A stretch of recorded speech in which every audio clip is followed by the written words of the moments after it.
Now, everything was organized in terms of prisoner transfer, in terms of prisoner identification, in terms of prisoner skills, according to a so-called Hollerith number or IBM number. And every concentration camp had an IBM customer site called the Hollerith department or the Hollerith section. It was called Hollerith Abteilung. This number ultimately became tattooed on some people's forearms. That's correct. The Auschwitz number began as an IBM number. Remember, the IBM Hollerith system, or punch card system, was not just a way of keeping track of people. It could keep track of warehouses, of inventory, of transportation, of trains, of individuals, of groups, of payments. They used it for banks. It made the railroads run on time. Anything that could be quantified was quantified with IBM punch cards, and they had a worldwide global monopoly. This appealed dynamically to the Nazis because they wanted to control everything. The Nazis wanted to see everything, be aware of everything, have a totalitarian state, which means a totalitarian understanding and control of everything in the state.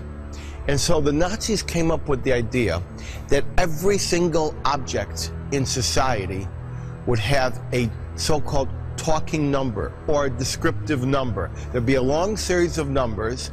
There'd be a specific number for a wristwatch, and then a wristwatch that had a gold band as opposed to a leather band would have a different number, and one which would have a crystal face would have yet another number, and another which had a buckle to it or a clasp. Those would have yet another number, and so you could get a perfect description of every product, of every substance, of every material, whether it was a cord of wood, whether it was a barrel of oil, or whether it was a trainload of Jews, based on this descriptive number. This evolved after the war into the barcode. In the first years after World War II, this concept of numbering everything in existence caused us to develop the barcode. And there were many formulations for the barcode, but eventually the IBM formulation for the barcode won out. And this was quite simply something that has become ubiquitous. We can find it on every tube of toothpaste. We can find it on every boxcar. We can find it on every truck. We can find it on every battery. We can find it everywhere as a product identification code. Enter RFID, radio frequency identification. This allows us to put a barcode in a tag on a sweater or a book. Radio frequency identification is an automatic data capture technology. It exists in the radio frequency, or RF portion, of the electromagnetic spectrum, and it is used to uniquely identify products and objects.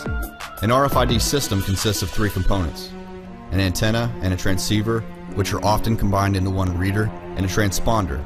This is the tag being read. The antenna uses radio frequency waves to transmit a signal that activates the transponder. When activated, the tag transmits data back to the antenna. The data is then used to notify a programmable logic controller that an action should occur. The action could be as simple as raising an access gate or opening a toll booth, or as complicated as interfacing with a database to carry out a monetary transaction. RFID is coming into an increasing use in the world as an alternative to the barcode. The product embedded with an RFID tag is alive, and it communicates throughout its entire life cycle. The longevity of the RFID tag itself extends past the life of the product. Currently, there are no regulations protecting consumers from the abuses of this technology. All the technologies which have the ability to advance mankind also have the ability to create a nightmare of repression. That which can warm us can also incinerate us. And this tracking capability is now being married to more than just tracking. It's being married to data mining. And so now, just as everybody has their own personal homepage on Amazon, you click it up, it knows who you are, It gives you recommended products based upon you and only you that are totally different from the next person who is loading up Amazon. They can now marry the information of an RFID tag with the individual, his likes, his dislikes, his problems in society, his threat to society, or can we say his perceived threat to society? Or can we say there is a society that might perceive him as a threat, and they will use this RFID technology in the same way that they have used fingerprints and DNA and electronic surveillance and IBM Hollerith punch cards in the past for evil means and for evil ends.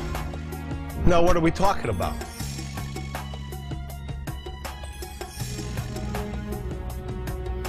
We're talking about this. This is an injectable RFID chip funded by IBM to a company that does not resemble IBM, so IBM can ultimately have complete access to and take over this technology. And right here, let's not drop this, this is the injectable chip that is planned for patients, for dogs, for pets. In previous short films, we have investigated the use of implants in animals. We looked at the studies of Dr. Jose Delgado's research in the 1960s, where he implanted electrodes into the midbrain of a normally hostile bull. By means of a remote control, he used radio frequency to short-circuit the rage signals, stopping the bull before it reached the matador.